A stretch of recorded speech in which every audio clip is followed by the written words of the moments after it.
Oh, internet. Yeah. Jazz hands and spirit fingers abound. What's up, internet? What's going on? Happy Monday to everybody out there, unless it's Tuesday. Happy Tuesday. Because I always forget that it's Monday here, but it's Tuesday elsewhere. Because I'm living in the past, and y'all's living in the future. Being extra sneaky, living in the future. And I dig it. I dig that about you, if you are living in the future. If you're in the past like me, it's Monday. And then, it's all good too. Right? I think. I don't know. I mean, it just is whatever day it is here, right? And then that's all good, I think.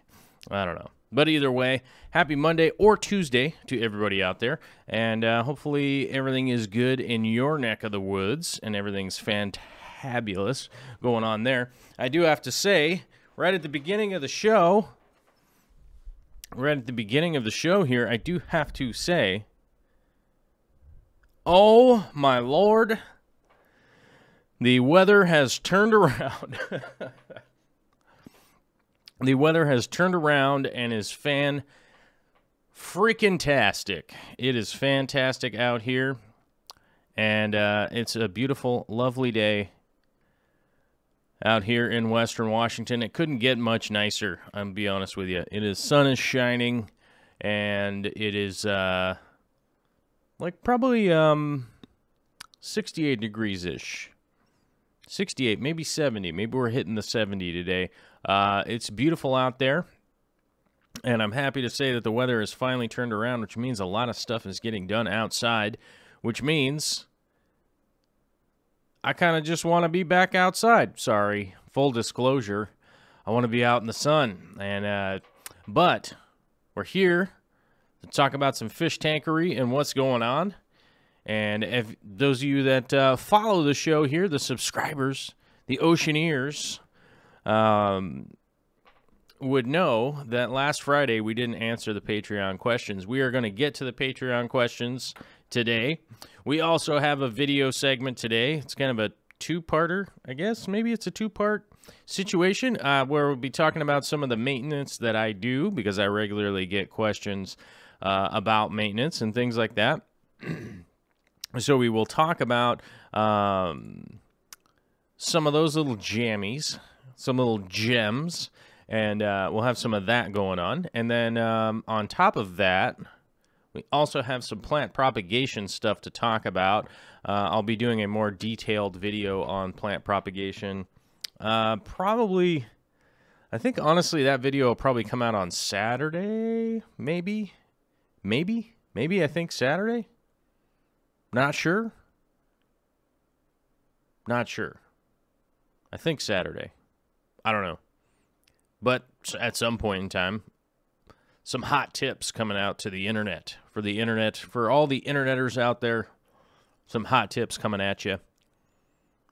Looks a little slow today in the old live stream world. Looks like our viewer count's a little low today, but that's all right. I bet there's a bunch of people out there that are experiencing this awesome weather too, and they're like, I gotta go run around in the woods. I don't blame you. I don't blame you, because I would like to be doing some sprinting maneuvers out in the woods personally myself right now. In the meantime, I'm going to be digging some dirt and moving some stuff around, so that I'm excited for. If you guys checked out the video from this last weekend, some of the gardening update, there'll be another garden update tomorrow morning. So if you guys want to check in on the progress on that. And here's the thing that I would like to reach out. If I was going to reach out to the Oceaneers, y'all watching, the subscribers and stuff, if you enjoy those types of videos, I need your help. The YouTube algorithm is going through all sorts of chaos and madness, and so I have to keep talking about notification bells and nonsense, but you have to go flip over to the notification bell, make sure it's turned to always, and blah, blah, blah, blah, blah. Hopefully you guys have, well, not hopefully, but I bet you all probably heard about it, but I feel obligated to say it. You got to turn on the notification thing and all that stuff. Otherwise, you're probably not going to get it. But then on top of that, I wanted to ask some of the Oceaneers out there that if you are super excited about some type of video that, I mean, realistically, anybody puts out, it is really important to share it. It's really important to share it out there and, just blast it out there, let people know. I don't think that there's too many things on my channel anymore. There are some old videos that are pretty shameful, but I don't think there's anything too risque or anything like that on my channel these days. So I feel like if you throw a share out there and somebody just doesn't like it, I think that that's probably the worst thing that could happen, that they're just like, I have no interest in this nonsense. But maybe there's one or two people in your group or neck of the woods or whatever that would be like, oh, hey, I kind of dig some of this stuff too.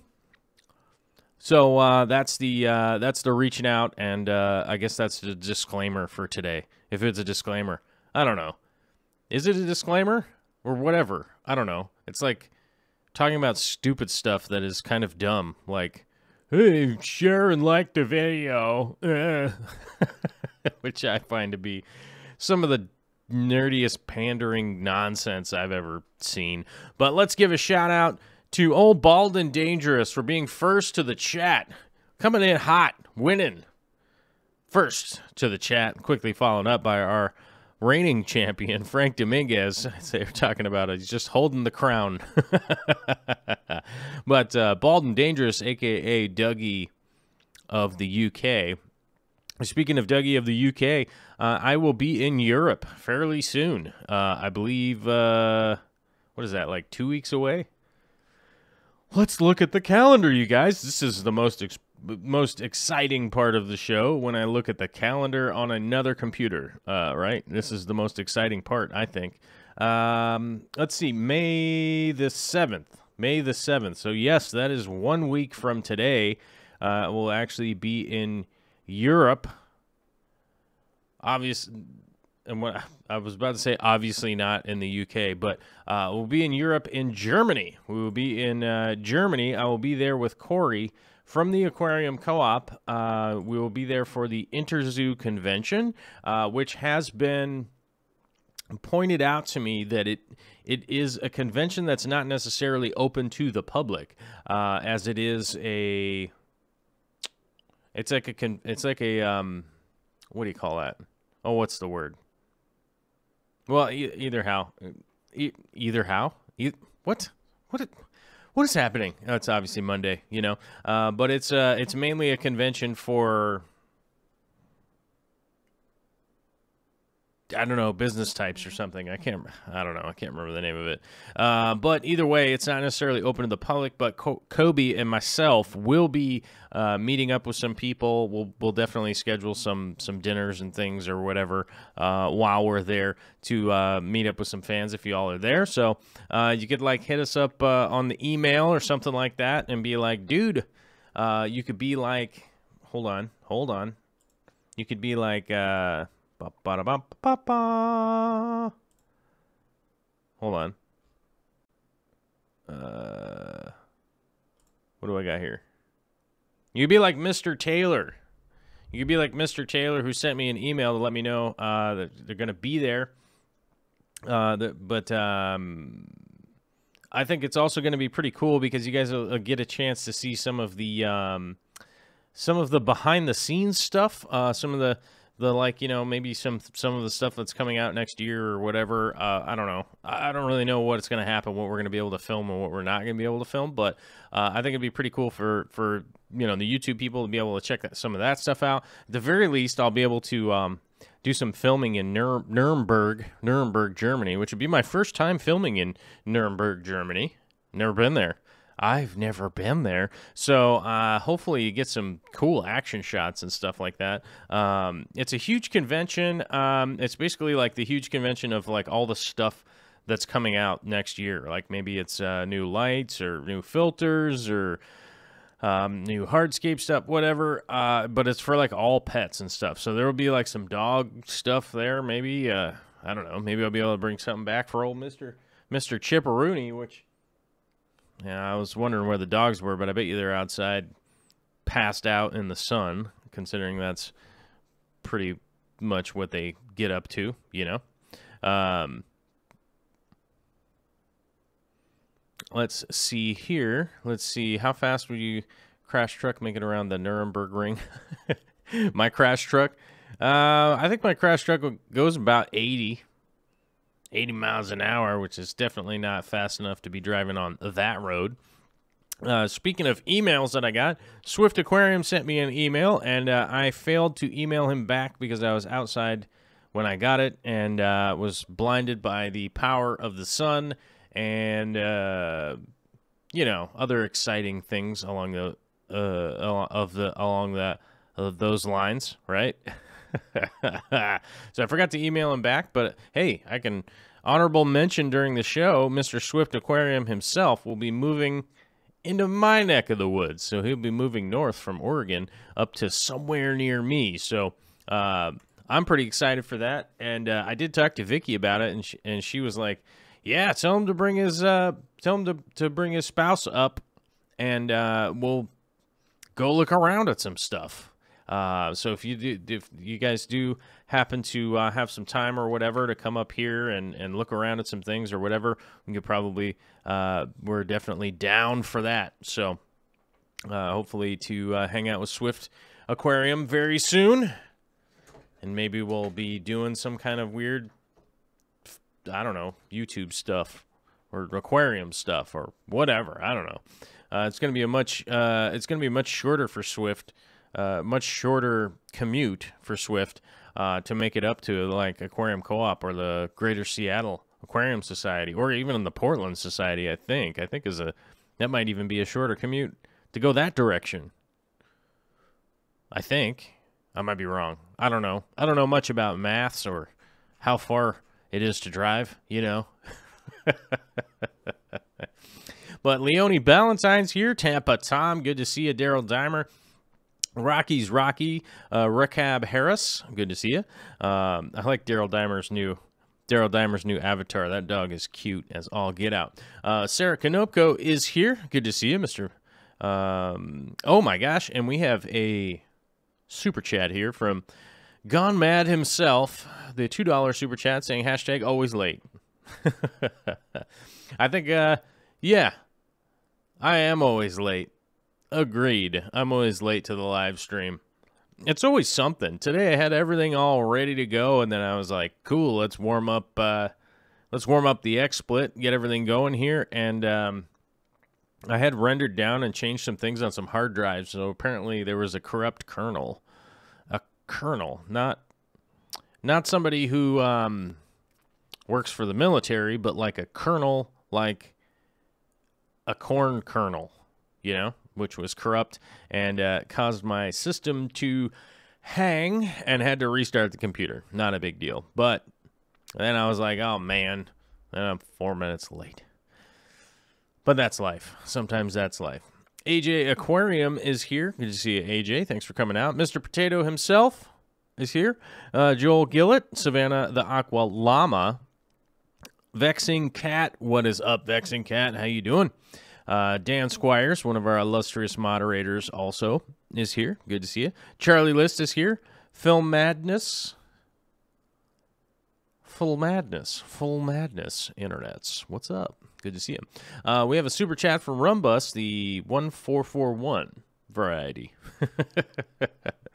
Thank you very much, Rumbust. You will be making an appearance in the Patreon. I know that we have a Patreon post from you. Master Betta is here. Alyssa Bentley. Bracken himself. I also, let's see, try to read through the chat. Bentley Pascal, good to see you.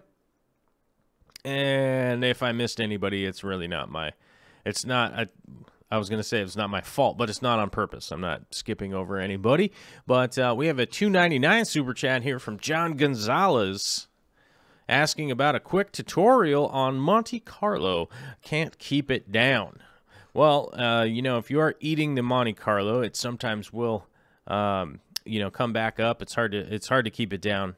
You know, if you're chewing up the Monte Carlo, you got to make sure to maybe, you know, go with a little milk or something like that. Maybe that'll help you keep the Monte Carlo. Those of you out there that get hot jokes, these jokes is hot and fresh, my guy. Yeah, Monte Carlo can be a little bit of a pain, and typically what most people advise is to plant it in clumps. I don't advise that.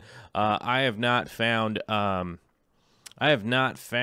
that to be very helpful or even very successful, especially long term. Dwarf baby tears, Monte Carlo, Glosso, I don't know, there's a couple that come off the top of my head, but any of those little tiny carpeting plants that you're looking to do, I always recommend people to break up that pot and get it as close to like little tiny individual stems as you can. And then you can go around and slowly plant them nicely spaced apart. It'll make it a little bit easier to plant than a clump. The clump will have a tendency to like kind of do this little inverse cupping action when you try to just plant it in this one spot with the tweezers. And then it doesn't really have any kind of grip. The roots haven't really spread out or grabbed onto anything yet.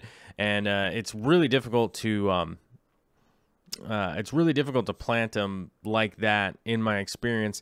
And on the upside, if you do break it up into these little tiny little bits, not only can you plant those, but you can plant them evenly, kind of evenly spaced apart, and it will grow in much quicker, in my experience.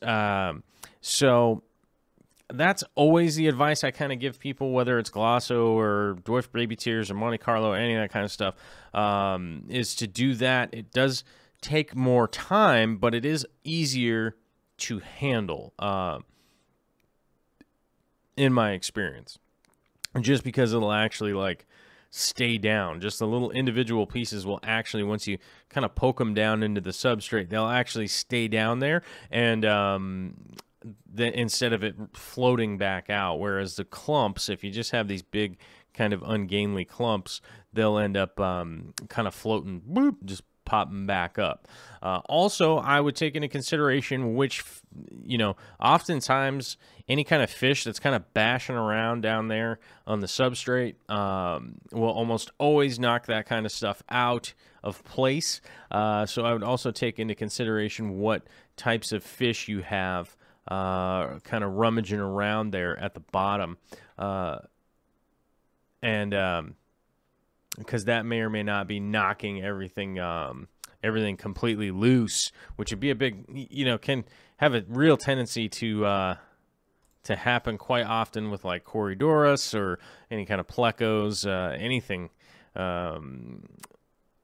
like that is going to be hanging around by the bottom, or on the bottom, or searching for food down there, will almost always knock that stuff loose. And then you end up pulling your hair out because you're like, ah, what is happening? I don't understand. And so I would, well, hopefully that will help you out. I would try that and then see how well that works for you. There are a lot of people out there that like to do the dry start method, which I have found to have just way too many problems. Way too many problems. Versus advantages. Like, there's just not a lot of advantage to the dry start in my experience, whether it comes to mold or fungus or, you know, plants having to readapt to be fully submerged. I just don't see a huge value in it. Yes, they might grow in a little bit faster, but you know, your tank isn't really going to be all that balanced by the time you do actually get stuff growing in and going on in there. And you're going to just, more often than not, have a lot of water quality problems and stuff like that.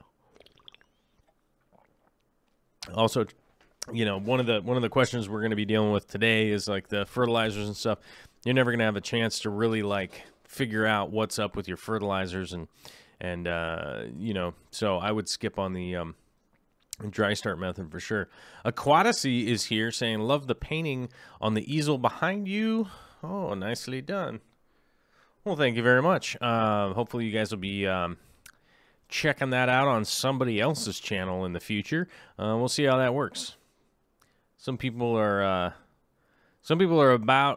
even worse at communicating than I am. If you can believe that, you know what I mean? If you can even just believe. It might be difficult for you to wrap your mind around, but sometimes it's pretty difficult to imagine that somebody's worse at communicating than I am, but it's real. It's a real thing, you know. Bald and Dangerous says, we'll take pictures of it. Need to make a cabinet up. Oh, what's going on? Gonna put a cabinet up? What's going on here? Hold on a second. Okay, I don't know what Bald and Dangerous is talking about. But Dane Goff is asking what plants need to have fertilizer in the water and what plants need it in the substrate. Well, I can't name all of the plants out there. But most plants can, in certain situations, pull fertilizer out of the water column. You know, most of them actually have, and I've tried to think of something that would equate, would be, oh, what is that called? It's like when a frog, takes in, nutrients and stuff like that through their skin. What is that called? I'm gonna look it up. Frogs take in food through skin. What is that called? What is that called? What is that called? And the internet's not helping. I don't know. The internet's not helping you guys. I can't remember what it's called. Osmosis. There we go. Mad props to Dan Squires coming up with osmosis. There we go. That's the word I was looking for. Yes, a lot of plants can take in nutrients and stuff like that through osmosis, which is one of the ways that they can bring in nutrients and stuff like that. But just because they can doesn't mean it's the best way for them to go about doing it. Something I've been pretty adamant about for quite a few years now is supplying your aquarium with a decent substrate that actually has a negative cation exchange capacity to it, which is actually, well, sorry, that actually has a positive cation exchange capacity to it in the fact that it has a lot of cation exchange capacity, right? Cations are pretty confusing, but just think of them as the little molecules of what you would call, what would commonly be referred to as like fertilizer, right? So we add fertilizer to the water column, right? It's floating around in the water, mixing around in there. And as the individual parts, the individual little pellets, rocks, whatever we're using as substrate, if they have a good cation exchange capacity, for instance, if the plant has pulled magnesium from that piece of substrate, right? So the roots have come down into the substrate and they've pulled that magnesium off from that piece of substrate, right? If you have a good cation exchange capacity, it'll be able to grab a magnesium particle that's floating around, or molecule, sorry, that's floating around in the water column and then be available again for the next time, like a root is like, give me magnesium, right? Nitrogen. Nitrogen! So one of the things that we do in a fish tank, right, a fish tank planted environment, is we add fertilizers to the water column because that's the most readily available way to disperse them throughout the tank, the system. And if the substrate is, you know, a humus and clay fired varietal, which I normally refer people to go to, which is the fluval stratum, is the one that I almost always refer people to go to. It's sort of the, it's, in my opinion, it's pretty much the one-stop substrate. Like, if you just are like, what's the thing that I want to get? Because I want to put it in there and I want to stick plants in there. Pretty much the in all honesty, the fluval stratum is sort of the one-stop shopping adventure of getting some substrate for your aquarium. Does it have upsides? Yes. Does it have downsides also? Yes, of course it does. Everything does. I have downsides. I have upsides. You know what I mean? Every single thing out there certainly does. But I recommend that fluval stratum for the main reason. One of the main reasons is that it does have a long-term cation exchange that will continue to go for a really long time. So, you know, I don't know. I don't even know if I've done a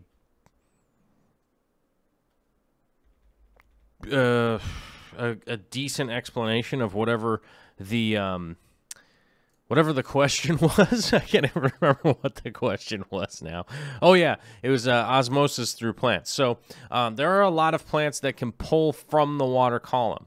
But, you know, the reality is that that's not the best way for them to get their nutrients and stuff. They can, and there are a few that do prefer that way, but a firm majority of plants are going to want to pull them from their roots that are gripping onto something, or you know, it's pretty rare that plants do really well just from strictly water column root feeding in an aquarium situation. It is possible for them to do that, like in a hydroponic situation, but as you guys know, of course, because the oceaneers are hexa smart, you guys know that a hydroponic situation is not exactly water that many things could live in.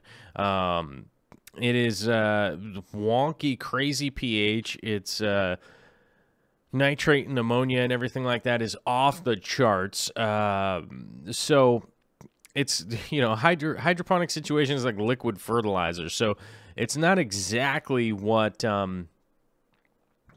it's not exactly a conducive environment for, like, oh, I'm just going to throw some fish, I'm going to throw some shrimp, I'm going to have some snails in here, and a bunch of stuff like that.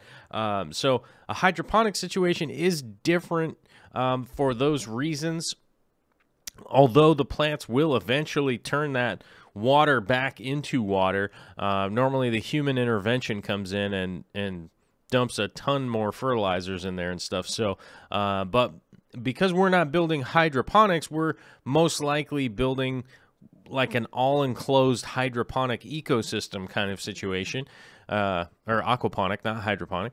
And so since we're doing that, we always have to take into consideration what's going to be healthy for, you know, like my big school of rummy nose tetras. I can't just go hammering into that tank and then kill a bunch of fish because I'm like, I'm gonna grow the greenest plant you've ever seen in the world. I do have to maintain a balance between the fertilization and stuff like that. But one of the great things about plants is that they can sometimes, through that osmosis, they can pull up some of the nutrients that may be in the water column and maybe aren't showing up with really inferior substrates. If you have like some hot pink SpongeBob SquarePants substrate in a tank, yes, sometimes people have success with those situations from time to time with growing some plants, but I certainly wouldn't say, yeah, that's really what you should go out and do. I would consider to remember that we are building small little environments that are really, really tiny. Even my 240 gallon aquarium is a tiny environment. I think Corey posted some videos about this, but we've been up there messing around with his 800 gallon. And to be brutally honest with you, I drilled a hole in the 800 gallon last week. Which I do have to say was a pretty that was a pretty stressful thing. It's been a while since I've drilled into anything that expensive, honestly. And there really isn't any going back from drilling holes into acrylic. You know what I mean? You could close it up. I mean, you could close the hole, but it's never gonna look good. There's no putting it back and making it look good again. But even to bear in mind, even that with some of the stuff that we've been adding it to, even if 1,000 gallons is still tiny little environment. So I try to focus on building the little ecosystem. That's one of the things that I do. That's my favorite thing to do. That's what I'm all about. And we're going to learn some about that today during the video segment because I'm actually moving some plants from tanks and doing some serious work on the 60 gallon I got because we were really working on getting closer and closer to balancing that tank out. And I'll talk to you guys about some of that stuff today. Let's see. Kevin Keener's asking, how do you test or how have you gotten your info on what substrates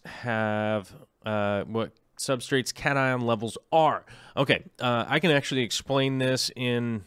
You guys are going to have to do some Googling if this is something that you're really, really excited to look into. But here's the thing. There is a ton of magnificent information out there, and I will tell you why in a really quick manner. This is tested every year or anytime a new substrate is found, not by the aquarium hobby, not by anybody other than the agricultural systems, programs. For sure, in the United States college programs, there are a ton of them. There are so many agricultural programs at state universities, colleges all over the United States, and a lot of this information can be found through some Google searches, is that you're looking basically cation exchange substrate, and you can really start getting into it. One of the easiest substrates to find if you really were looking to substitute something is laterite. Laterite is a volcanic based. Oh, hold on, I don't want to misspeak here, but let me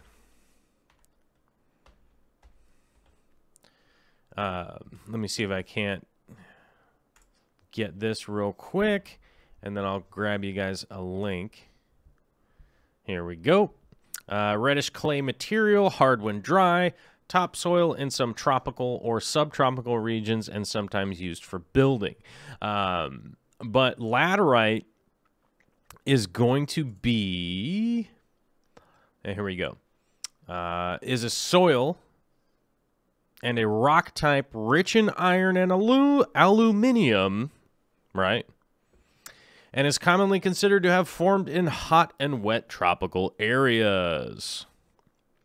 Almost all laterite has a rusty red coloration because of high iron iron oxide content. But I've found black varietals, gray varietals, and a bunch of other varietals out there. They're normally under different names. For instance, like the Turface is a type of laterite that is actually it's actually broken down and then refired. So Turface is a good place to find this kind of stuff.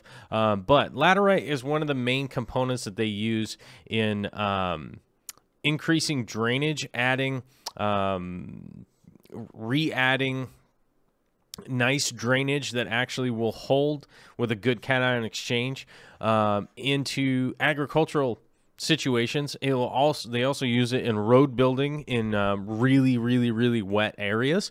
It's a fantastic thing. But so to answer that question, as you start to kind of go down the rabbit hole of Google searching for this kind of stuff, remember that the agricultural programs that are in place, you can double check, cross-reference, see what the studies are, and see what have been used in extremely wet environments. So, me living in Western Washington, it's not extremely wet here, though out on the peninsula it is, because it's actually a temperate rainforest out there. Right where I live here, it's not that crazy wet. It's just overcast a lot. But some of the building processes, right, that are happening out on that peninsula there is a perfect example of some of the applied agricultural that has been... Oh, somebody's ringing my doorbell. Some of the applied agricultural that has come into place. We'll find some of the information and stuff. All right, I got to find out who's at the door. Hey, ma'am.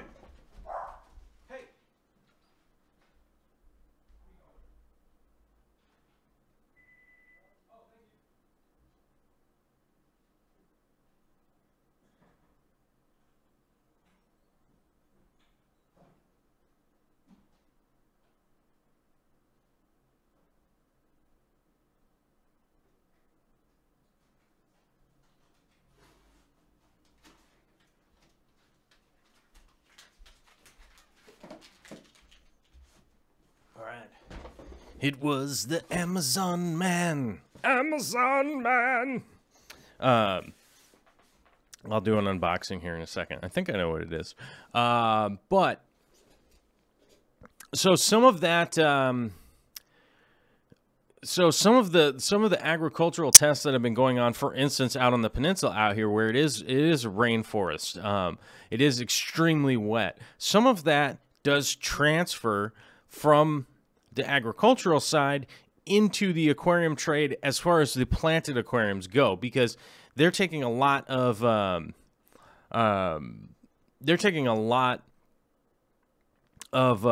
information and can utilize it to basically...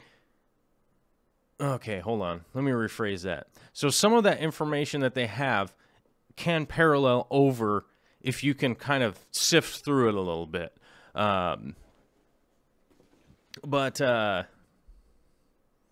Excuse me. I'm trying to figure out how that Amazon guy opened my screen door. Did I leave the screen door open? I'm trying to figure that out.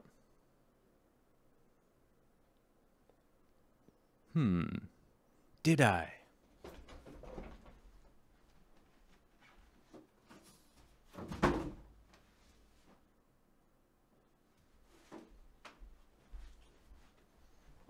No, all right, I'm back. I'm back.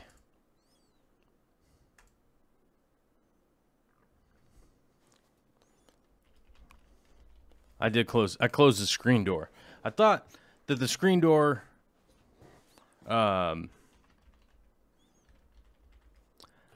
I thought that there was... I thought I had left the screen door open. But either way, we can certainly take a lot of those agricultural programs, systems, and bring them into place. All right, we got an unboxing here, guys. It's not very exciting. It's legs for my broken GorillaPod legs that broke. I was up on a ladder in the shop, and I accidentally karate landed on the GorillaPod legs. I karate landed on the GorillaPod legs and screwed them up, and had to order a replacement. If anybody knows what GorillaPod legs are, I'm excited, which is good because I'm excited, right? But I did need some new ones because we're going to Germany, and my other ones being broken was not going to help anything that needed doing. So there we go. How excited is that? It's a flexible tripod that is super boring when it's just like, hey, here's the thing. It goes on the bottom of my camera. But hopefully I won't karate break those like I did my other ones. Had to use up all my good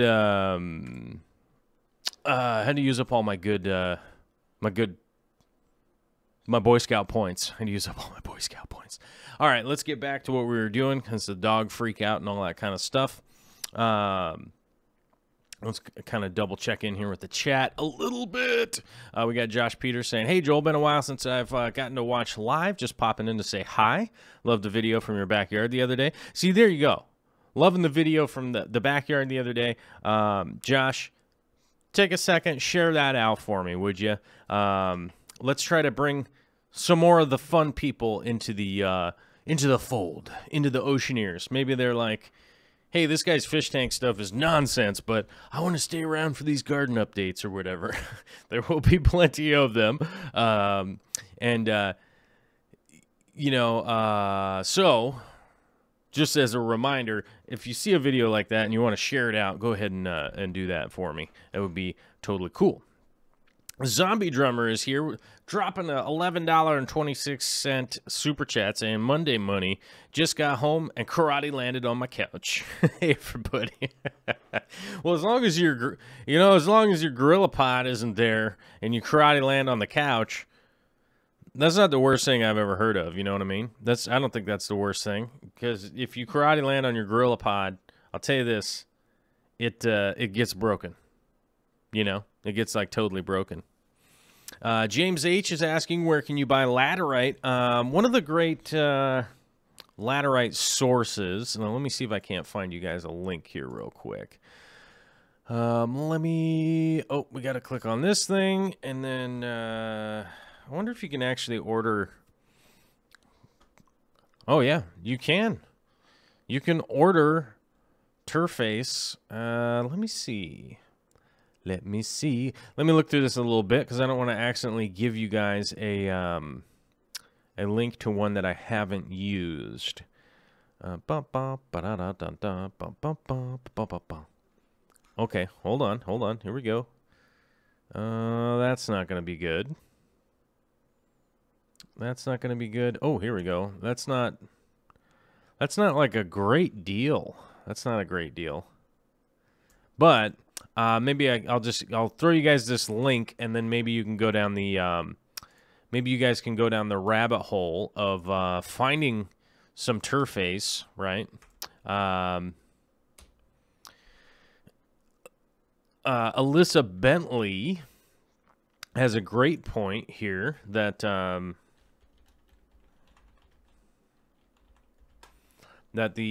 fluorite red is often comprised of a ton of laterite. So, excuse me. It's crazy pollen out here. We get the great weather, and now the pollen's just kicking. So you're like hacking up balls of pollen like a weird bee. There's also a link right there to the fluorite red if you are a little bit confused about that. That's a product that is put together by Seachem. Almost always recommend the fluorite also. It might be more in your price range, but I would also remember that I did a fluorite versus the stratum comparison video just to show you guys that the stratum is volume-wise twice the amount that fluorite is. So the fluorite bags are cheaper for the same amount of weight, but the volume isn't as much. So that's one of the things that I think gets overlooked often by the people that are like, well, stratum's like so expensive. It's kind of the double bag for the same amount of weight. So, you know, and Ashton Fitzgerald says, every time I hear Turface, I think Turdface. And I agree. I think it's kind of Turdface myself. I can't disagree with you on that one. I think it's pretty close. Let's see. Michael Moncur says, I think Turface is also sold as Schultz aquatic plant soil. I believe you might be right on that one. That strikes like a little ding in my head, like, that's right. That's correct. And you might be right on point. I could not verify 100%, but that sounds legit. You know, Turface is sold as a baseball diamond substrate. It's with the infield part that needs to have good drainage, but great ability to be watered, but also drain and have grass grow really strong in it, because the infield just gets torn up in a baseball field.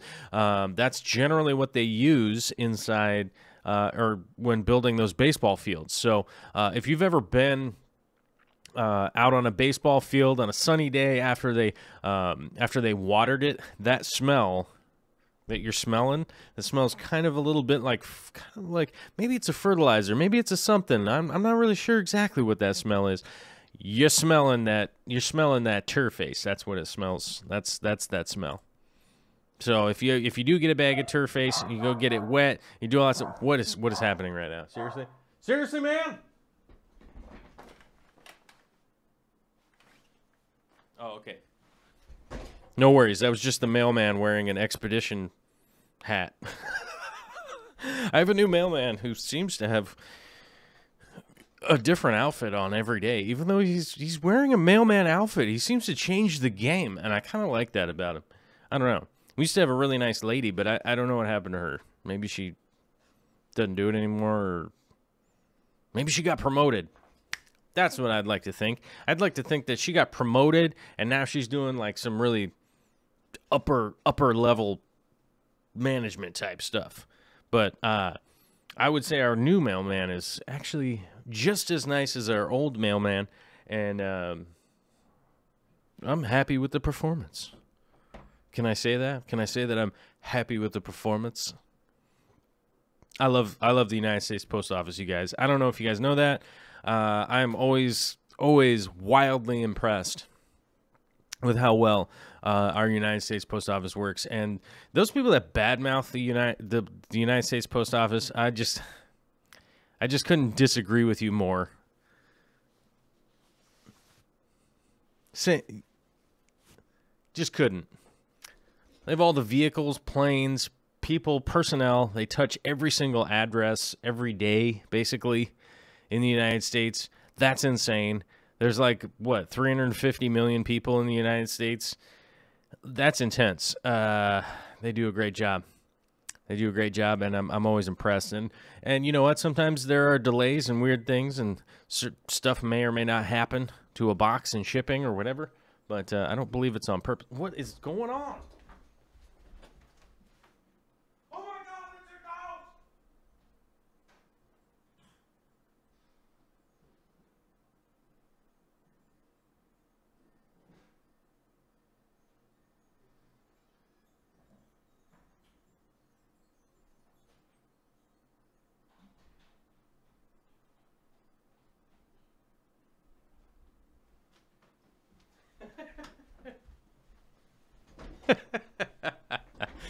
Okay, I'm back again. I don't know how many times I'm gonna have to run off today, but that's just how it's going, I guess. Yeah, apparently I didn't lock the deadbolt and the door blew open. It's like amateur hour over here. I wouldn't worry about it. It's like amateur hour, but that's okay. You know. Let's catch up with the chat here a little bit. Let's see. Did you see that guy in New York City with 16,000 pieces of mail? A real-life Newman? No, I didn't see that. Savannah got a new mail carrier, and I'm glad. He is super friendly and nice. That's cool. Randy Hightower says, I get a chance to talk to a lot of people from outside the U.S. at my job, and pretty consistently they say our postal system is very good. Yes, I think it is very good. I wish we would expand it. I wish we would expand it and make it bigger, bigger, bigger, and better. For sure. That's my plan. If I was to run for president, that'd be one of my 4-plank plans, is expand. Expand the post office. I would expand the post office to have a bank in it. Every single location to have a bank, a banker, and the ability for anybody to open a checking account, cash checks, any of that kind of stuff. I would open a small medical office in it where MAs, trained nurse practitioners, all that kind of stuff could be helping people out with like the flu, minor infections, scrapes, burns, all that kind of stuff. I would expand it. I would continue to expand it too. That's what I would do.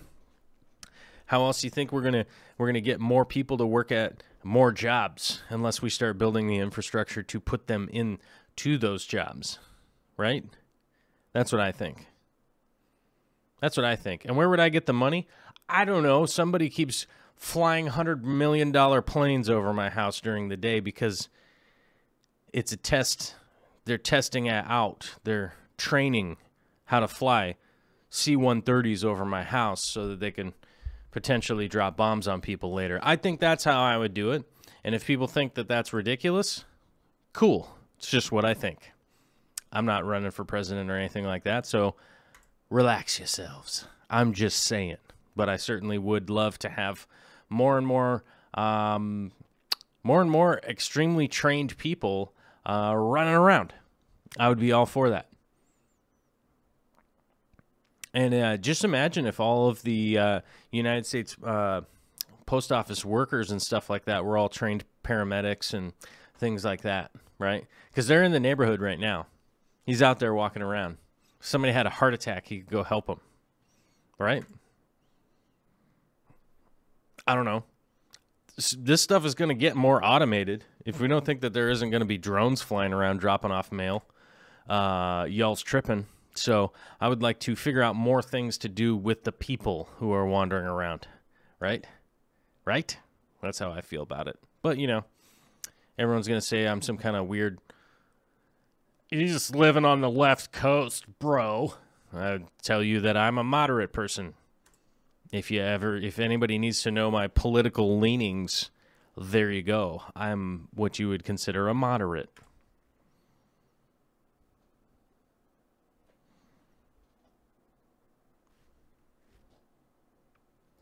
What? Crazy. All right, so let's jam on because on my clock here it says it's 4 o'clock, which means answering the Patreon questions. I clicked the wrong thing. There we go. Oh, hold on. Now I got to open this over here. Yes. We've got an awesome Patreon post from Olympia Shrimps. Shrimpery. Am I framed up correctly? I tried to move casually over into the frame over here. Did it work? I mean, I ran off a couple times during the show today, so maybe this part worked and I got it pretty good. Olympia Shrimps posted an incredible video from Ted Judy on Jim Kitchen, master breeder of cactus plecos. Sound starts off rough, but gets better at about 14 minutes in. I have to wait 14 minutes for bad audio? Come on now. Come on now. Why is the video input like super weird over here? How's that? Is that a little better? Let's smooth the sharpness down so I look a little younger. There, we smooth out my. Let's smooth out my wrinkles. Can you not see my wrinkles anymore because I changed the sharpness? Oh, here we go. He's wrinkly and crusty. And we go down here. Oh, smooth. He's so smooth. How did he get so smooth? Oh, yeah. Here we go. Okay, there we go. Let's do that. All right. Olympia Shrimps, very much appreciate it. So does Pamela. Says it was a great watch. This is one of the great things about the community. We're able to share stuff like that and get things out. Vince Grippa posted a link for the Shrimpin' Ain't Easy stickers that he got the other day, which is awesome. So you guys could run over onto eBay if you want to buy those or whatever. They are not produced by me. I don't know who makes them. I have no idea who has anything to do with them, but I thought they were cool. Vince thought they were cool. Check them out if you're into that. Let's see here. Let's catch up with the chat. I'm still a bit salty over how many rainbows sold for, or how little my rainbows sold for. It kills me on the inside, but somebody got a sick deal. Oh, let me catch up with the chat here a little bit. There was a big auction this last weekend. The local what you call it? The local fish club had a big plant and fish auction this last Saturday. I think it was on Saturday. And yeah, I think one of the biggest things I've ever noticed, I've noticed from the big local auction here is that there's just fatigue. You know, people just get worn down. They run out of money. They get excited at the beginning. So I guess if you could glean some knowledge from that statement would be, if you want a really good deal, go by the end, but you might not find what you're looking for if you go at the end. You know what I mean? You might just end up getting some cheap stuff. I was unable to make the big auction mainly because they moved it further away from where I live now. Previously, it was right near my old house in West Seattle, which isn't the worst commute. If anybody knows anything about Western Washington, I basically like take I-5 and then there's a freeway that kind of diverts over to West Seattle, which I would have been able to kind of run up there in like probably 25 minutes or something like that. Which I was like, oh, cool. Maybe I can run up there at about noon, hang out for an hour, and then come back, and it would really only be like a 2-hour adventure, you know, to go see what was up there, maybe throw down a couple bucks, find something cool, say hi to some people, that kind of stuff. But they moved it more north, which meant that it was going to be about probably an hour-long drive, because I would have had to go through downtown and then way more north than that. I believe they had it in Martha Lake, which is a ways out. And believe you me, I know exactly where Martha Lake is, because this guy right here, back about 15 years ago, I used to go up there and I would bowl. I'd do my bowling, you know what I mean? I'd be bowling league night, which I believe was Thursdays. I believe Thursdays was league night up in Martha Lake. Maybe it was Tuesday. I think Tuesday was Edmonds. I don't know. But I know exactly where it is, and it would have been a much longer drive. So it would have been 2 hours just for the hour up, hour back. And then, if I hung out for an hour, now it's like 3. If there was some kind of traffic jam or anything like that, it would have been 4 hours, 5 hours.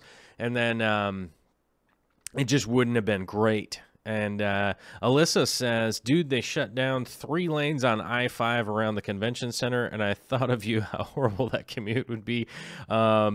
Yeah, that commute gets really rough when I have to go through downtown to go north. Because there's no way that they can expand the highway downtown the way that Seattle's configured without a gigantic project. So it just bottlenecks there, and there really isn't that much that you can do about it unless we get automated self-driving cars someday. Then it might go faster, but I don't know. We got a $5 super chat from Jake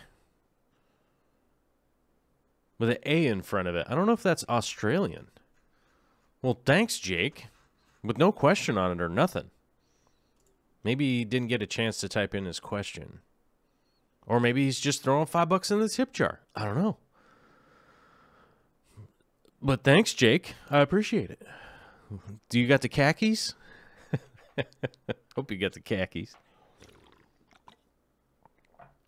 All right. Well, thanks for posting this, Vince. And I've been rambling on about, gosh, I don't know.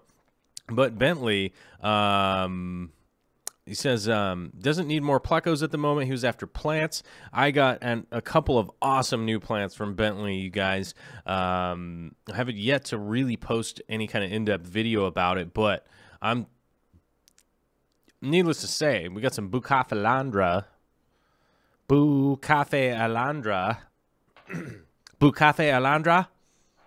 which is how it's supposed to be pronounced. But now everybody's calling it Bucephalandra, even though it's supposed to be pronounced Bucafe Alandra, right? That's how it's supposed to be pronounced. But now everyone's calling it Bucephalandra, which typically things being pronounced incorrectly does not bother me at all. But for some reason, this one bugs me. I don't know why. I really don't know why. But either way, I got some of those from Bentley, which I'm stoked for. They're doing quite well. They converted, no melt, which is good. And I've also got an awesome flame sword, which is dope. And there'll be some stuff coming up on that fairly soon because as you guys, actually I did post maybe like a little bit of a video about it because I put some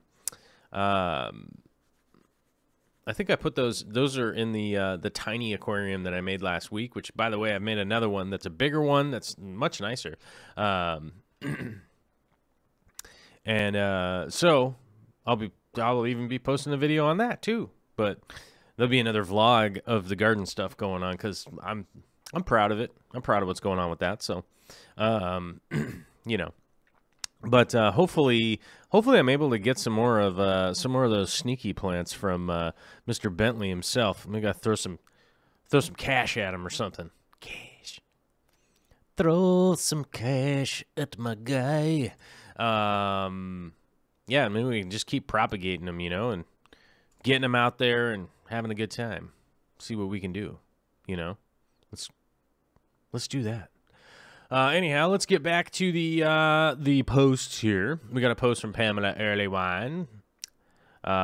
She got in some awesome farewellas, and I'm loving this picture. This is a great picture. Just give you an idea of the farewellas hanging around.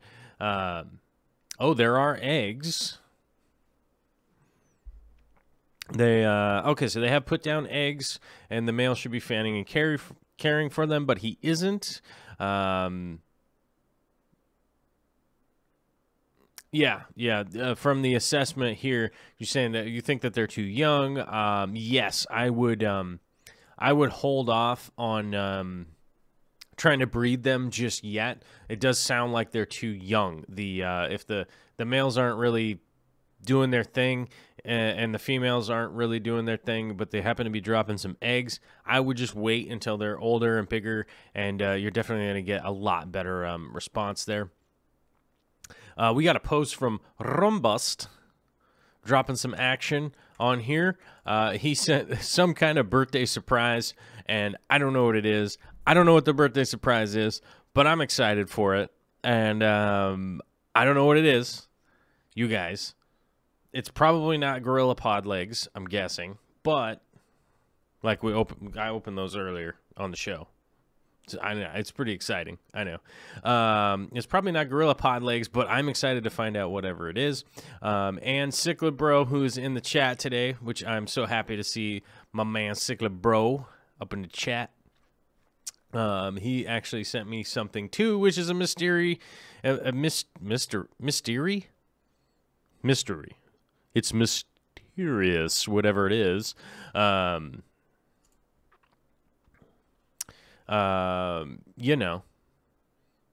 I'm excited for him. Thank you, Rumbust. If you guys notice from the shipping label here, if there is something that you do have like a random fan art or something, or just something you want to pass on or whatever, you can send it care of the Aquarium Co-op, which they're 9661 Ferndale Avenue, Edmonds, Washington, 98020. And you just put the care of Corvus or to Corvus or whatever on there, and I will get it.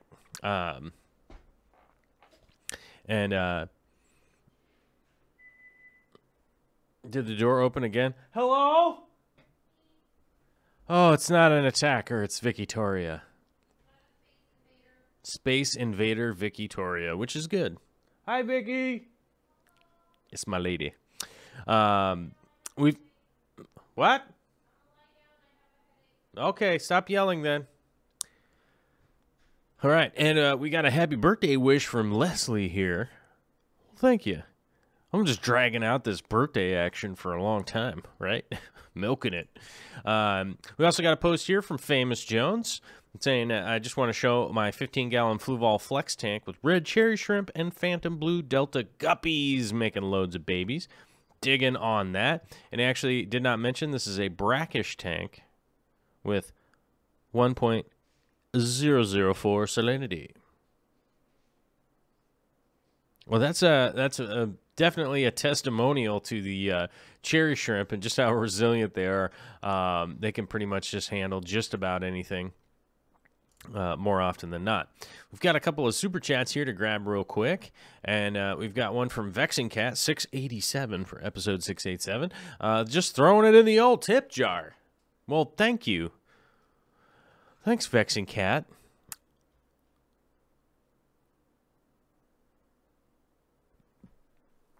And we've also got a super chat from the Schwisky, otherwise known as Jimmy. $2 super chat saying, noodle legs are greater than gorilla pod legs. You know what's weird? You're probably right. But I will say that gorilla pod legs are much cheaper than hiring the noodle legs to move my camera around. Right?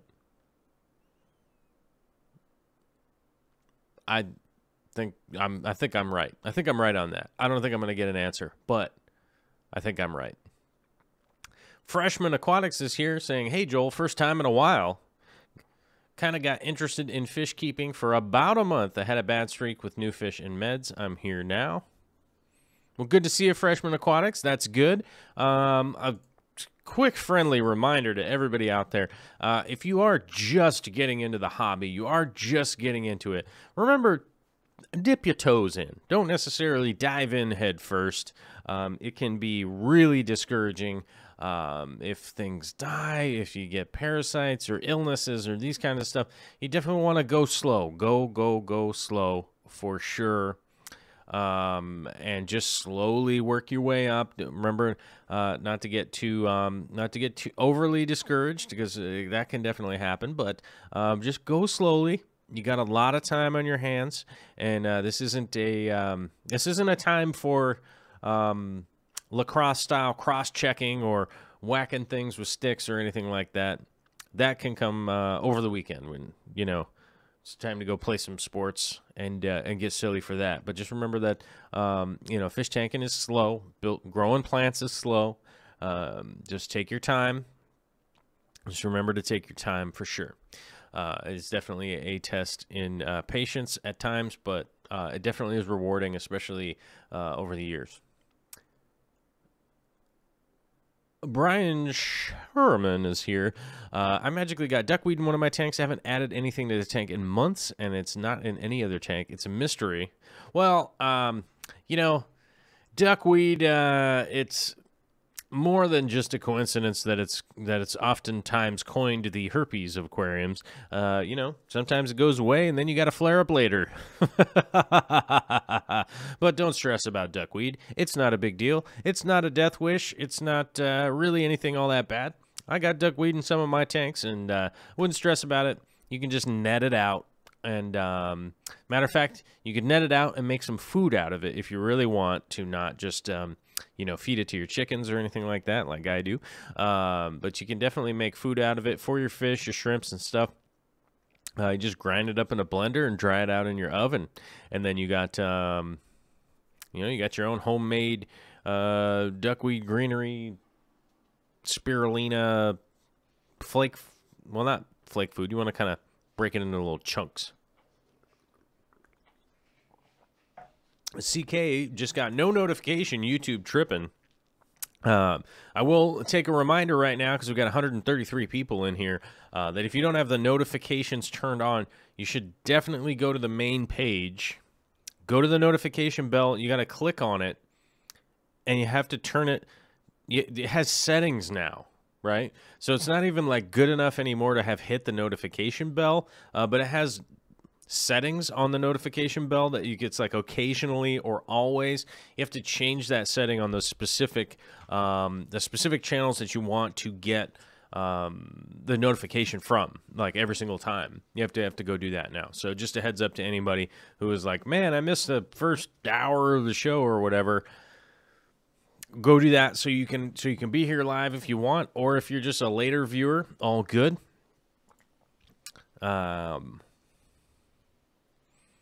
But we've got a post here from DMC of the Sea, debating on getting a 29-gallon tank, would like a nice showpiece fish.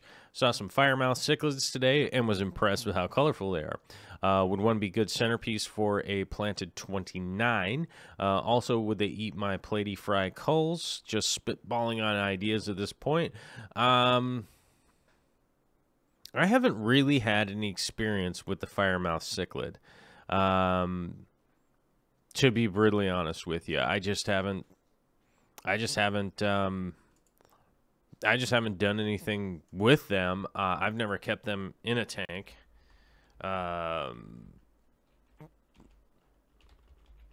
Realistically, when it comes down to cichlids, generally no. I would say generally, unless it's a dwarf cichlid, unless it's one of the dwarf varietals, I would say they're not great in a planted tank. Oftentimes they come from sandy bottom areas and they will just dig out whatever you got in there. These are from, so let me look real quick. I'm looking through this. So Sorictheus Miki, yeah. Seems like pretty typical. Pretty typical cichlid behavior. Slow moving, often turbid water. pH 6.5 to 8. Rivers of the Yucatan Peninsula. Well, so they're a river cichlid, so maybe they won't be too crazy. But I haven't had any kind of extensive experience at all with these guys, really. I mean, other than them just like having been at a store. But no, I've never kept them. But I would say, generally speaking, a giant red flag goes off when we're talking about cichlids and stuff going into a planted tank. It's never like a really great idea. But a 29-gallon tank isn't that crazy. It's not that crazy of an investment or anything. And I certainly don't think it's that far off from the biggest tank you've ever had, which is a 20-gallon. But I would say that, generally speaking, those might not be the right fish for a planted aquarium.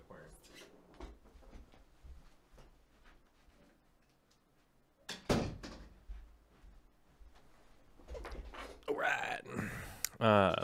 Sorry, there's some chaos going on outside the door, and so we're just going to close the door. Vicky's out there running a chainsaw, getting crazy. Let's move on to the next post here. Pea Puffer Tank Mates. Okay, so we got a post here from... Oops, what's going on here? What's that doing? We got a post from the D. Thomas, a CG, which is different than DMC of the Sea. Don't get them confused. It's not the same. It's not the same person. They're two different people. And one of them's Daniel Thomas. Let's hit the little heart button so he knows it was here. I was here. Pea Puffer Tank Mates. So I'm setting up a 5-gallon for a lone pea puffer. The problem I'm having is the word lone. I would like something else, anything else in there with them. What fish have you guys and gals had luck with in a small tank with a pea puffer? Any chance for Corys or Ottos? Or is that just a pipe dream? Thanks, everyone. Happy Monday. pea puffers can just hammer on anything. They are just these little guys, and they can have a tendency to, some of them have a kind of a personality trait to just pick at anything. Some of them are pretty chill. What I would say is a 5-gallon with a lone pea puffer might not be a great idea. I'm just feeling like it might not be a great idea. I'm kind of getting away from the advice of people really necessarily running like a nano aquarium that is that small and just have one fish in it. It feels a little bit weird. But you know, as Olympia Shrimp said, she's kept endlers with pea puffers. Endlers are fine. Guppies would be fine. You know, but like I said, with pea puffers, some of them just have a bad attitude and nip at anything. But generally speaking, if you have them fed pretty well, they're pretty laid back as far as other fish go, because they're, you know, they're pretty. They can be fairly relaxed and not really be problematic for other fish and stuff. They kind of just ignore other fish. But I think just putting a single pea puffer in a 5-gallon tank sounds a little bit weird, personally. I mean, you're right. I think you should have something else in there, but I would just consider doing a bigger tank. You know what I mean? Like, I would consider doing like a 20 long with like 5 or 6 pea puffers or something like that. So that's what I would do. I don't think that, like, real estate wise, a 20 long is really that much more than a 5-gallon, but I just kind of shy away from, you know, keeping a fish in a 5-gallon after I've just how many fish I've just seen show up dead for people that are using those small that small of a tank. So I would just kind of shy away from that small of a tank. I would just consider getting something bigger, maybe like that 29 that DMC was talking about down here. Maybe it's just a 29, and then get like just a little school of pea puffers, because then you can also like directly feed the pea puffers instead of you know, just hoping that they get whatever other food, or like trying to feed the other fish with the pea puffers in there. You know.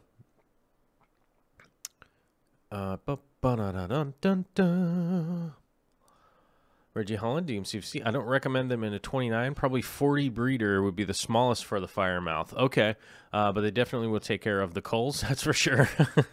They would definitely hammer the culls. But Reggie has a good point here.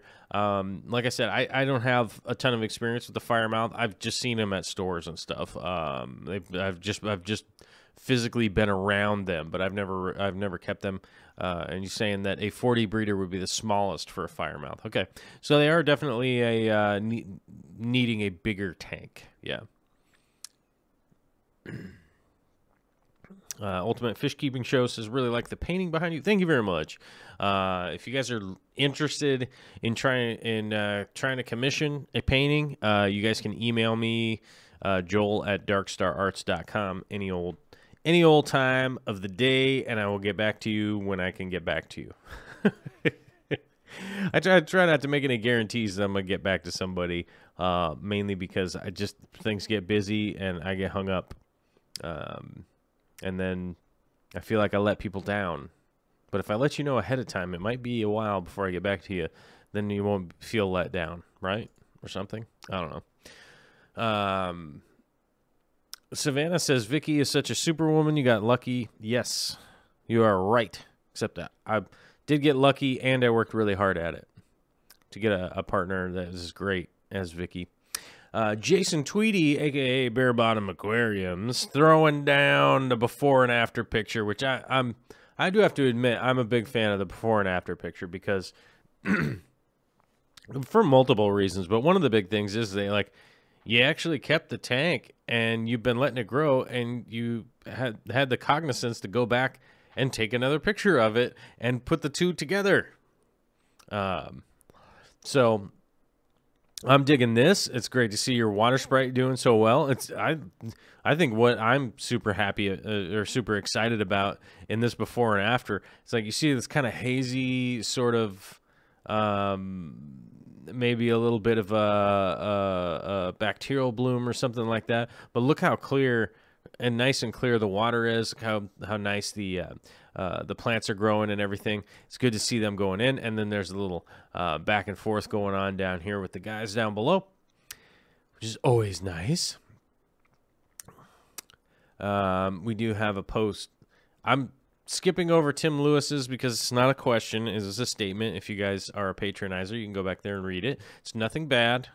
Just skipping by it. But Tim, shout out to Tim. Love you, Tim. All good. It's nothing wrong. Nothing bad. But Shane posted on the 17th, update to my 20-gallon with the dwarf neon rainbows. Joel, in his response to my post, suggested there might be a water problem based on my tests. 0 nitrite, 0 nitrate, 7.5 pH. Since I didn't have an ammonia test, I pick up the API master kit. Retest on Monday. Ammonia 0, nitrite 0, 20 nitrate. Okay, so that sounded about right. pH is 8 now on the high range test. Strip test read 7.5, so 8's probably more accurate. GH and KH on the previous test were 180 and 180.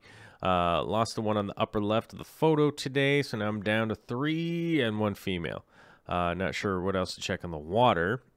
The only different thing I've done lately was use some cyanoacrylate super glue to add to the boost. There it is. Bucafe Landra, right? Cafe Alondra. I've done lately was do some super glue to add to the wood. This is 1 month ago, and my problem started well before that. It's just sounding like, I think at this point, I realistically, with you testing your water and stuff, something is going on here as far as the balance of the tank. And there is a possibility that you could have something else going on, a possible parasite. So I, at this point, would say it's time to probably medicate the med trio. So I would just go through the medicating for the possible bacteria or parasites and go that route. And I'm just wondering, maybe your temperature's a little bit low. It just seems kind of like one of the only things that could really be going on. Maybe they're not feeding well enough. So I would check into the diet and see what's going on with that.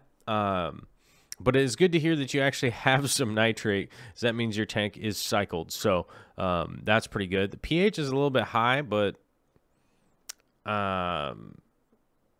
maybe you could bring the pH down a little bit and hopefully get some stuff going with that. All right, Travis Boyette has got a post here, which I'm almost going to say I was jealous of. I really do like the Scoot and Fruity Puffers, but I don't think I necessarily want to own any. Mainly because one of the places I go to every week has a bunch of them, and it's like, I can just check them out when I'm there.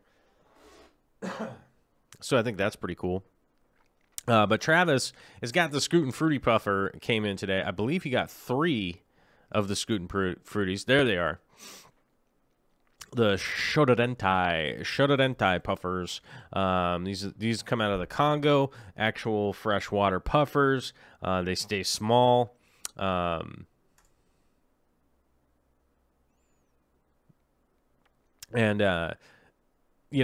think that they're really cool. I think I feel like if I got some of these, I would be way behind the 8 ball to try and breed them. And I don't know that I'm really super crazy about a breeding project right now, as the summertime is coming up and spare time is going to be limited. So I'm glad that Travis is handling it, and I'm super stoked to have seen you get those in, because they are not cheap, and that's kind of cool that it's cool that your local place can get them in. Roger Martinez sent in balancing a tank. Hey, last week I was recommended to stop dosing 1 pump of Easy Green daily, and after water change, dose 30 parts per million nitrate. I am now dosing 6 pumps after a water change, yet only getting 10 part per million after testing the water. Now, Vince down here, Vince did a fantastic job explaining this. for Roger. He typed out this beautiful response here that is 100% accurate and not a bad way to go. It's not necessarily the way that I would go, but it is a great direction to go. The only thing that I would change is that I would just be dosing once a week and then seeing how it's dropping off throughout the whole week instead of doing it, instead of dosing, once every 2 to 3 days, or once every third day, I think is what it says here. Yeah, every 3 days, dose some more and then test. But I would just be dosing once a week and then test periodically, like every other day throughout the week, and see how much it's dropping off from your fertilizer, and then you'd be able to take your fertilizer up a little bit if you need to, and that would be the best way to go. It'll give you a great idea of how much that your plants are utilizing throughout the week to hopefully get it balanced out, to make sure that your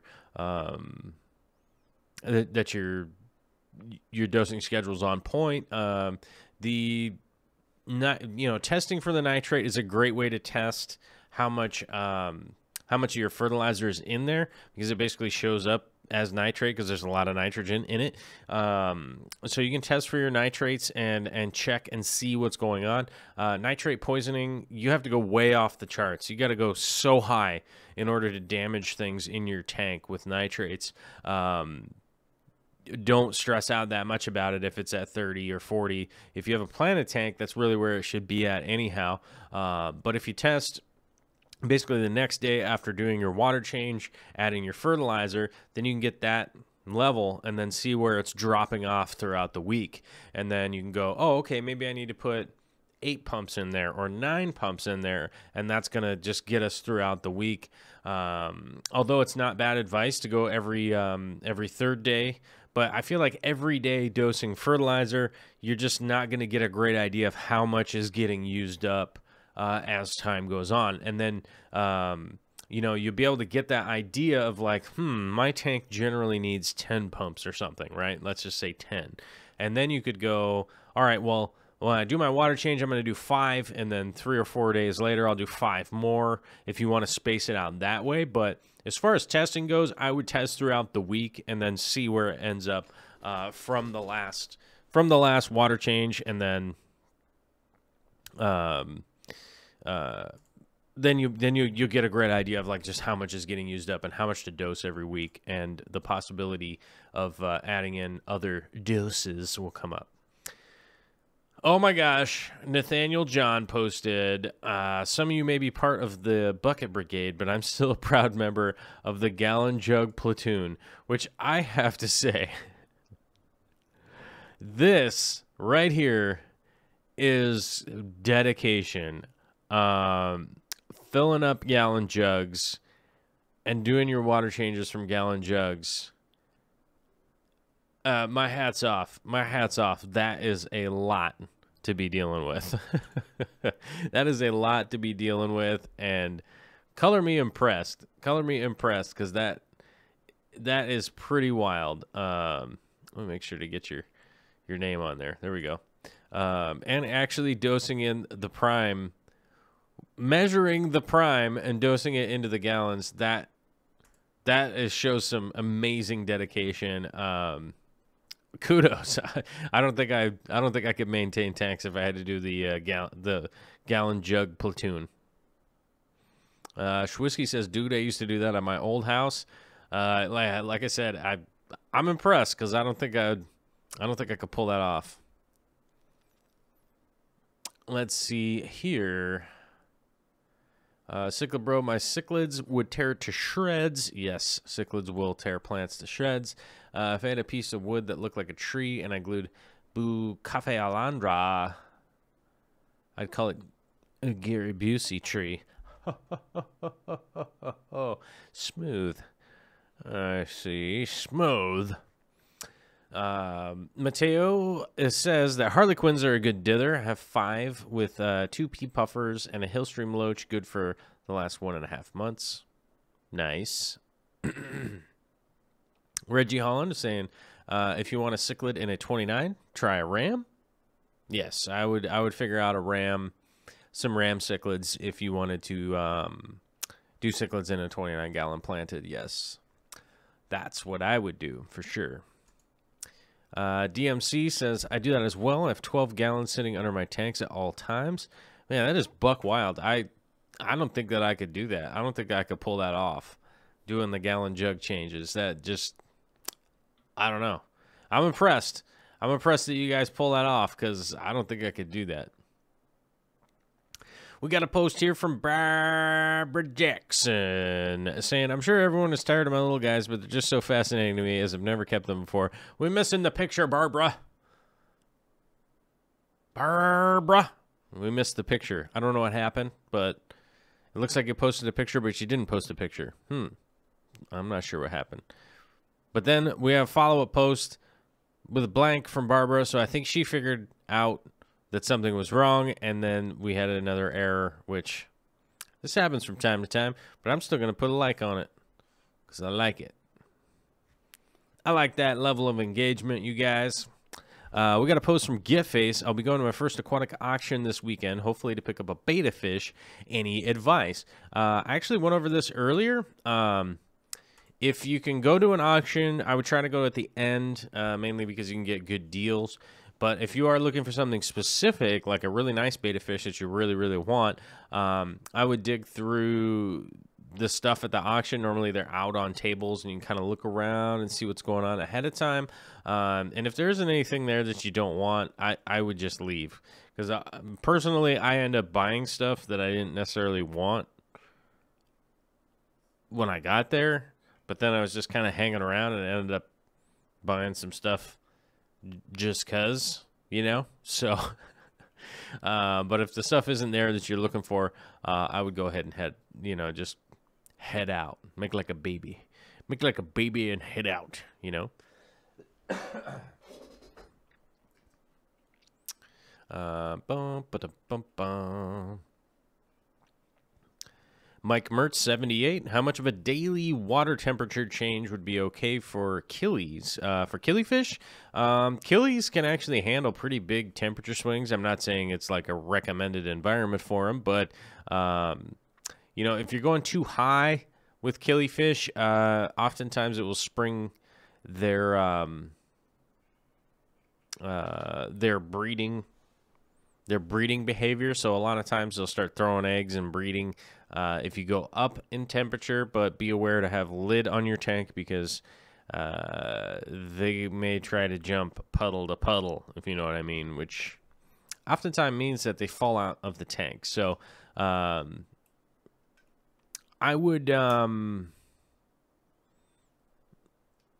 would take into consideration that you don't want big swings, temperature swings in any tanks. Even though killies can handle it, I would watch out that they might end up jumping out of the tank.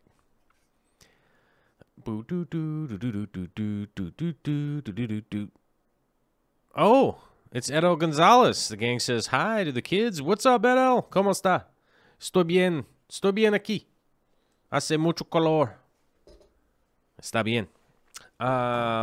Let's see here. We got Schwisky with a smiley face.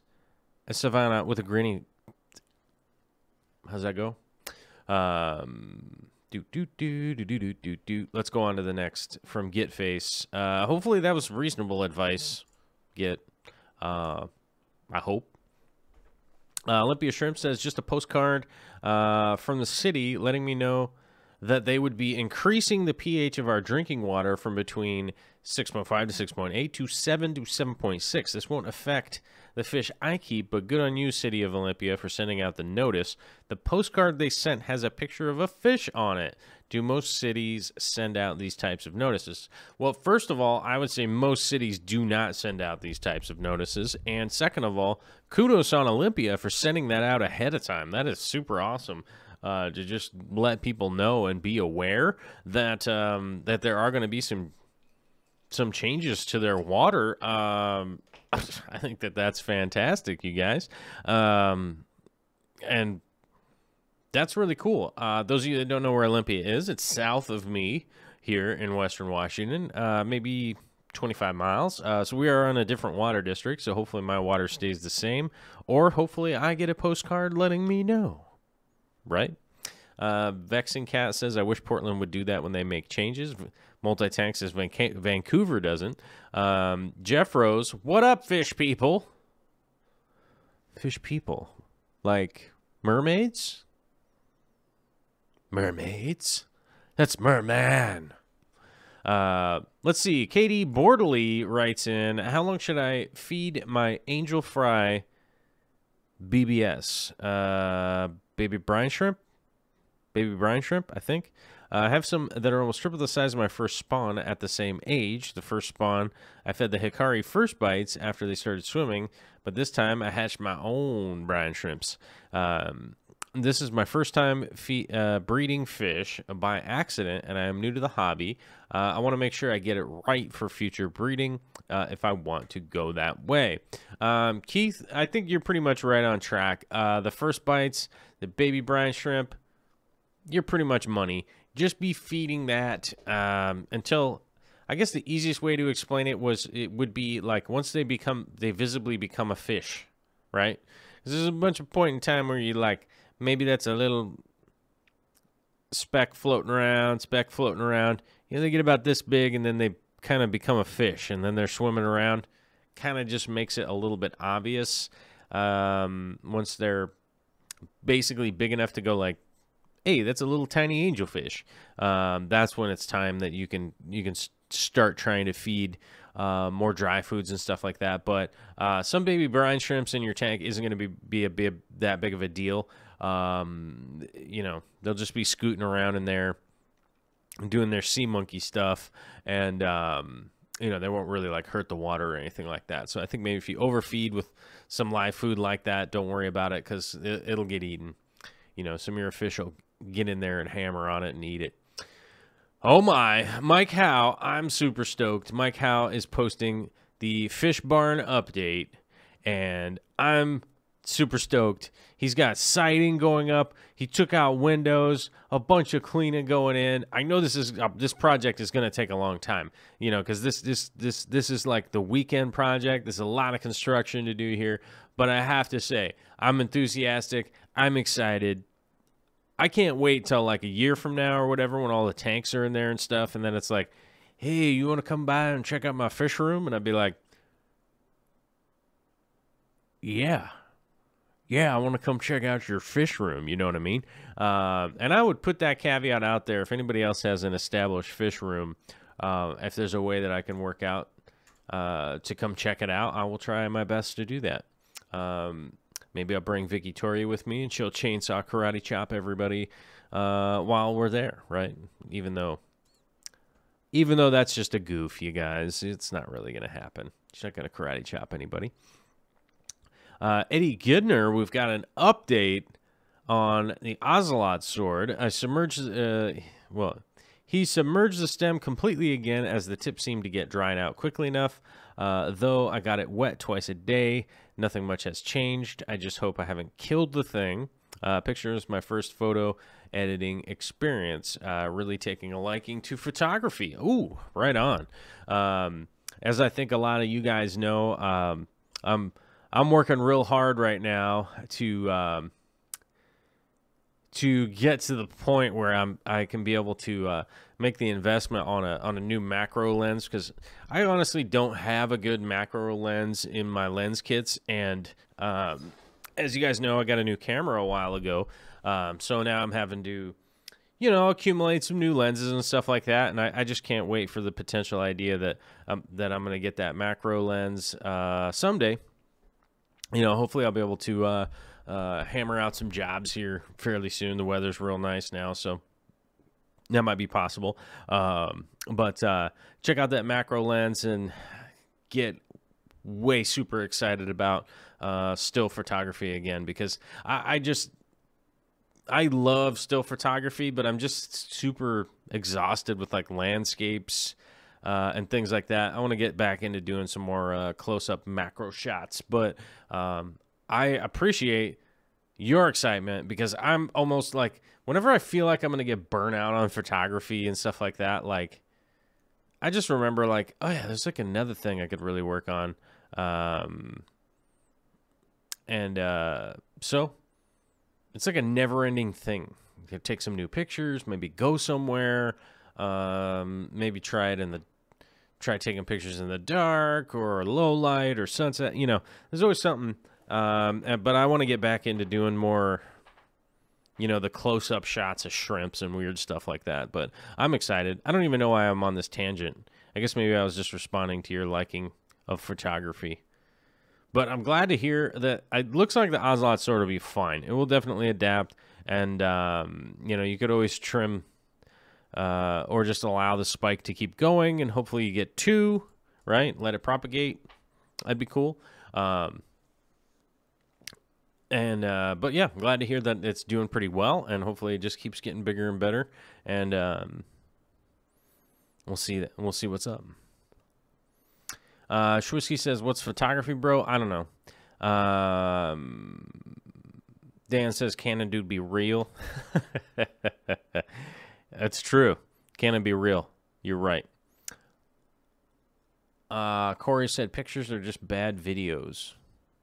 Well, as you guys know, I love making videos, that's for sure. I hope to, you know, some of the stuff I've definitely been working on over the last year. I can't wait to hopefully do some more orchestrated videos and stuff like that. But we'll see if we can ever get around to be doing some production on that.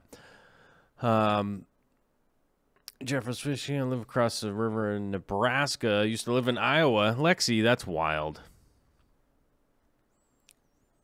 Let's see here. Well, we've got a 555 super chat from Chicken Lips. I better answer.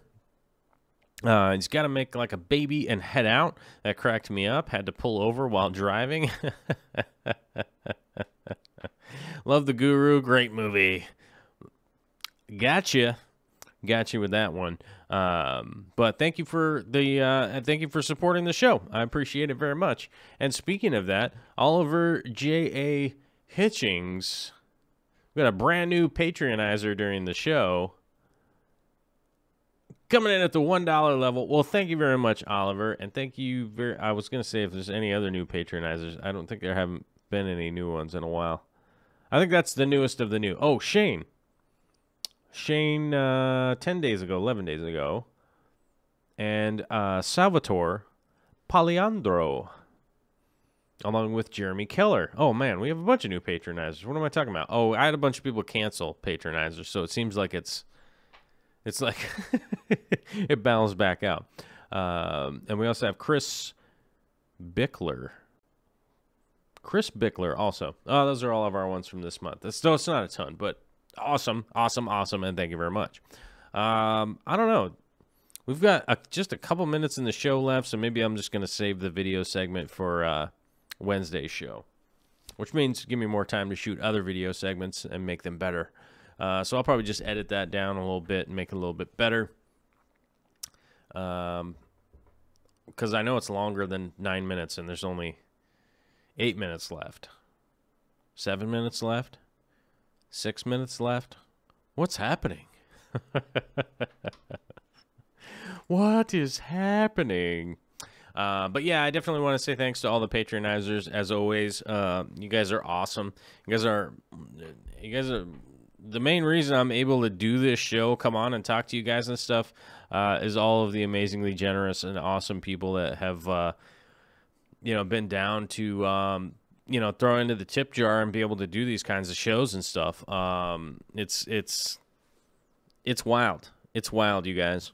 And honestly, if Fluval's tripping, and because somebody asked me this a while ago, they were like, "What are you gonna do if you get like a big sponsor that's just gonna pay for production for the next year or something?" Well, I'm gonna use the Patreon money for some charity stuff. That's what I'm gonna do. Hopefully, charity stuff I'll be able to do in person by economizing that money and utilizing some of my labor and stuff like that. So. Alyssa Bentley, I had a question in the Patreon about shrimp species and parameters and stuff that got skipped 2 weeks ago. Let me see here. I thought I went all the way down. I don't see it.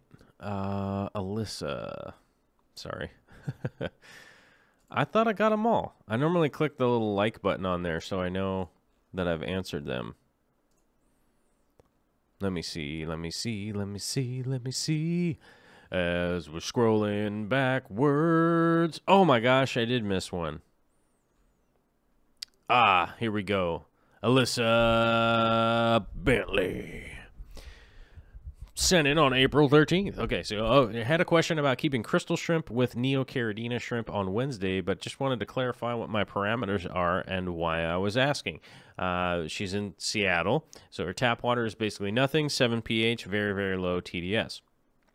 Currently, I keep several colors of Neos, and for them, I put wood and catappa leaves in the tank, plus some crushed coral. The pH in the tanks evens out to about 7.2 pretty consistently. My understanding is that crystals would prefer it if I had basically Seattle water with tannins. I've experienced this with before I had shrimp, and my water gets to about 6.4. So in your experience, would my Neo setups just murder crystals? I'm intrigued by them, but not convinced I should set up all new tanks for crystal shrimp. P.S. I'm not in a hurry to buy more shrimp. It looks like I'll be moving to Tacoma this year, and this would be a post-move project. I just like to plan things far in advance. Oh, okay. Sorry about that, Alyssa. I didn't realize that I had missed this one. My bad. My bad, you guys. I didn't realize that I had missed that one.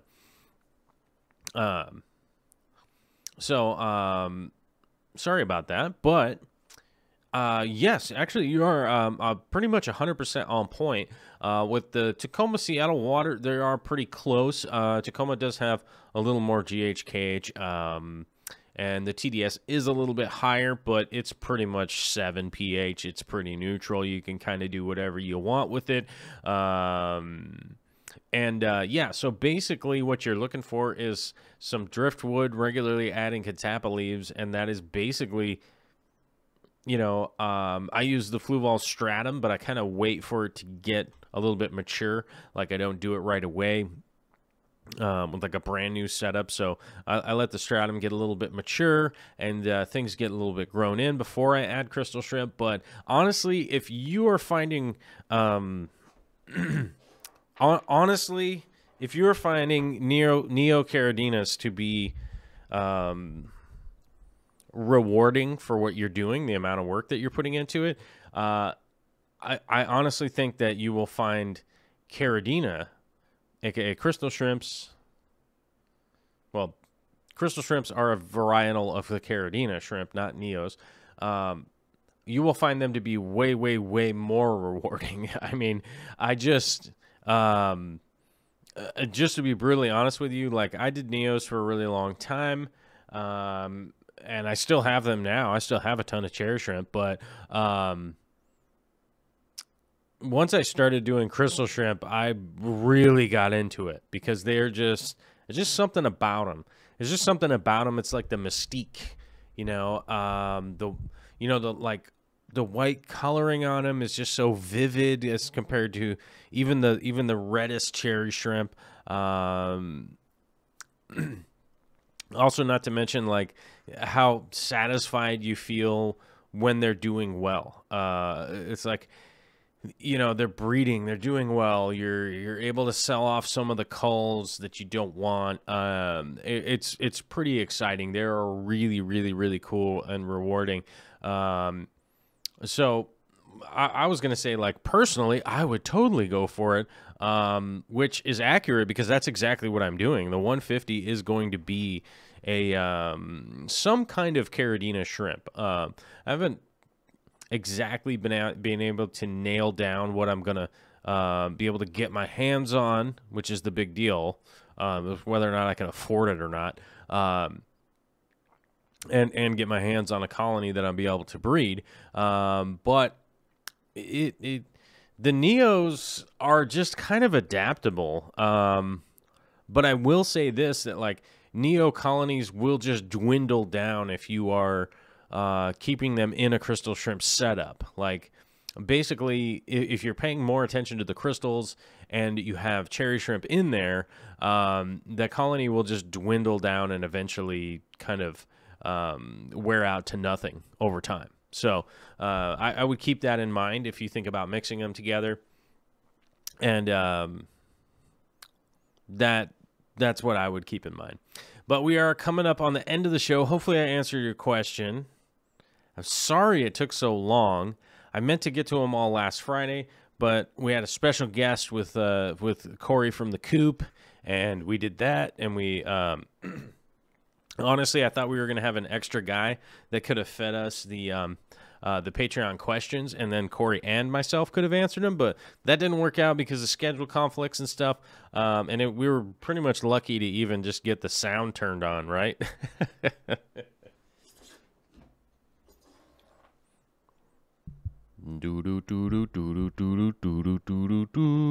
Right? So we were lucky to actually have the sound turned on and all that stuff. Tomorrow we have Real Fish Talk coming up, so it'll be Kobe and myself again. But that is over on a different channel called The Real Fish Talk, because that's the Tuesday show that we do. That will be what's going on tomorrow. Wednesday, I have no idea what's going on, but hopefully we'll have some more videos out for you guys, and hopefully you guys remember to share them out. Click the like button, throw comments down.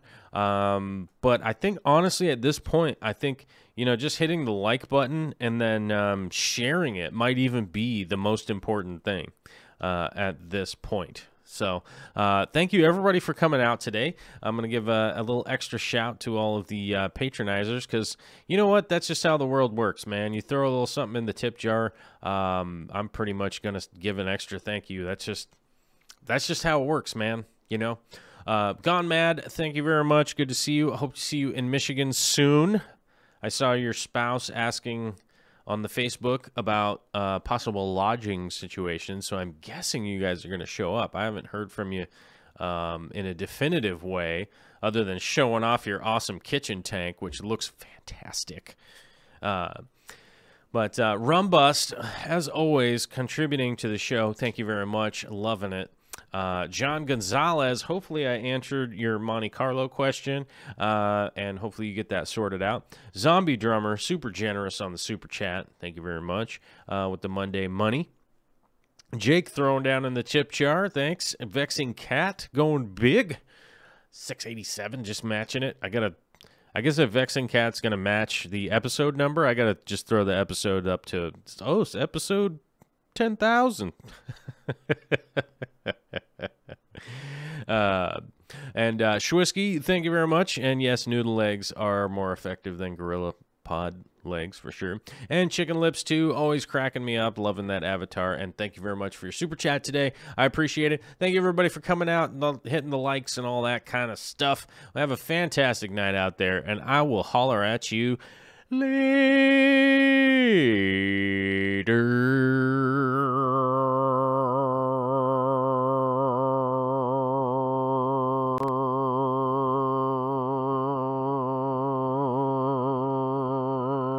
Anybody seen that button?